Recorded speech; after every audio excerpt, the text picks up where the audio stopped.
আর কোনো বাবা মার বুক যেন খালি না হয়ে যায়। আমার মা অনেকদিন বছর হজরত ইসলাম ইসলাম যখন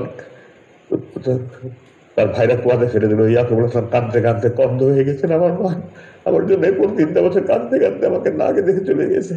এই জালেমরা, আমার বাবা মারা গেছে, আমার বড় 5 ভাই কাঁদতে যায়নি। আমার মা মারা গিয়েছে, 6 ছেলে, একজনের সামনে ছিল না। আমি মায়ের অন্ধর লাঠি ছিলাম। আমার জন্য কাঁদতে কাঁদতে হাহাকার করে মা চলে গেছে, আমি কাঁদতে জানি।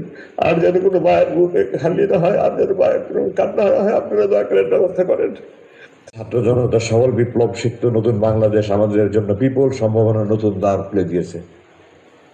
বর্তমান সরকারের প্রতি আমার কয়েকটা আবেদন আছে। 1 নম্বর, সকল গুম, খুন, হত্যা, ধর্ষণ, রাহাজানি, জুলুম, নির্যাতন, নিপীড়নের দোষীদের বিরুদ্ধে আইনানুগ ব্যবস্থা গ্রহণ করুন। ভবিষ্যতে যেন আর এই ধরনের কোনো ব্যবস্থা না হয় তার প্রতিকার করুন, তার জন্য প্রযোজ্য আইন প্রতি করুন। আপনারা দয়া করে সুশাসন, আইনের শাসন, বাক স্বাধীনতা, স্বাধীন ও নিরপেক্ষ বিচার ব্যবস্থা, সুদৃঢ় মানবাধিকার সুনিশ্চিত করে সুখী সমৃদ্ধ বাংলাদেশ, সার্বভৌম বাংলাদেশ গড়ে তোলেন। আমার এটা দোয়া। আমি এখানে আরেকটু বলতে চাই যে আমাদের সংবিধান এটা 1972 সালে রচিত হয়েছে। 1970 সালে আওয়ামী লীগ জনগণের কাছ থেকে ম্যান্ডেট নিয়েছিল পাকিস্তানের সংবিধানের অধীনে পাকিস্তান রাষ্ট্র পরিচালনার জন্য স্বাধীন বাংলাদেশের স্বাধীন সংবিধান রচনা করে নয়। তারা 1972 সালে পাকিস্তান আমাদের যুদ্ধ চাপিয়ে দিয়েছে, আমরা যুদ্ধ করে স্বাধীন হয়েছি আলহামদুলিল্লাহ। কিন্তু তারা জনগণের কাছ থেকে নতুন সংবিধানের প্রণয়নের কোনো ম্যান্ডেট নেয়নি। সুতরাং এই সংবিধান আমার দৃষ্টিতে বৈধ নয়। একটা নতুন ভাবে কমিটি করে নতুন সংবিধান প্রণয়ন কমিটি করে একটা নতুন সংবিধান করা হোক, এটা বাতিল করা হোক। এবং এটাতে যত মানবাধিকার কথা আছে সব, যেমন সেনাবাহিনীর আইনের আশ্রয় নেওয়ার কোনো অধিকার নেই, এগুলি যত আপনার একটা যথাযথ পদক্ষেপ নিয়ে এক নতুন সংবিধান তৈরি করেন। আমাদের জাতীয় সঙ্গীত আমি আপনাদের দৃষ্টি আকর্ষণ করতে চাই। 1905 বঙ্গভঙ্গ রদের জন্য এটা রবীন্দ্রনাথ লিখেছিল, আমার সোনার বাংলা আমি তোমায় ভালোবাসি।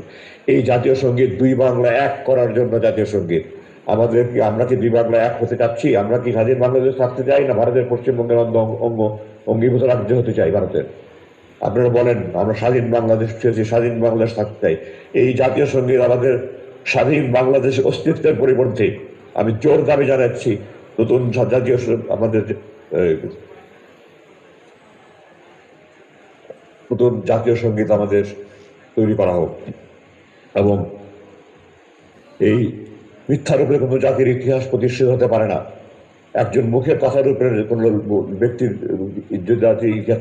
আল্লাহ কোরআনে বলেছেন আল্লাহর একত্বে, আল্লাহর পূর্ণত্বে, আল্লাহর অস্তিত্বে বিশ্বাস করতে হবে, না জাহান্নামে যেতে হবে। আল্লাহর একত্ব, পূর্ণত্ব, অস্তিত্ব বিশ্বাস আল্লাহ শত শত আয়াত নাযিল করেছেন। রাসূল যখন আনসার জাহাজের শপথ নিয়েছেন তাদেরকে বলেছেন আমার যে কোনো ন্যায়সঙ্গত আইন তোমরা মানবেন। রাসূল জানতেন উনি কিন্তু অন্যায় আদেশ দিবে না, আনসাররা জানতো আমরা অন্যায় আদেশ দিবে না, তারপরেও এটা উনি রাসূল বলেছেন। আর একজন শেখ মুজিব সাহেব উনি 3 লক্ষ বলতে গিয়ে 3 মিলিয়ন বলেছেন, এবং এটাই 30 লক্ষ হয়ে গেছে। একটা জরিপ ছাড়া, কোনো রকমের কোনো কিছু ছাড়া 30 লক্ষ মা বোনের শহীদ বলে বলে তারা মানুষের আবেগকে কাজে লাগিয়ে মানুষকে প্রতারণা করেছে। আমি সরকারের কাছে আবেদন জানাই আপনারা জরিপ করে বের করেন, অ্যাকচুয়ালি 30 লক্ষ হোক, 3 কোটি হোক, আপনারা বের করেন। আমার জানা মতে এটা 2,86,000 একটা জরিপ হয়েছিল।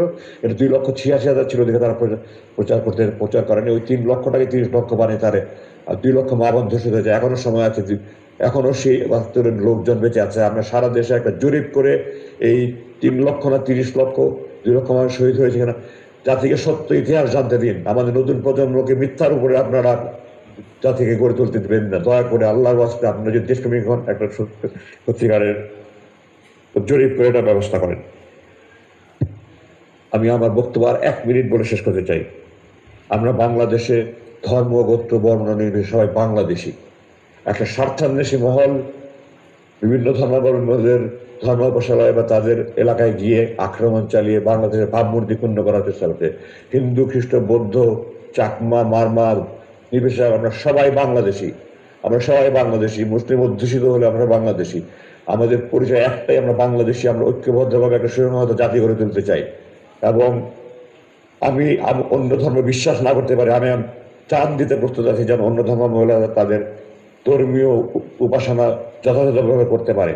আমরা সবাইকে ঐক্যবদ্ধ হয়ে এই জিনিস নিশ্চিত করতে, যার যার ধর্ম সেটা পালন করবে।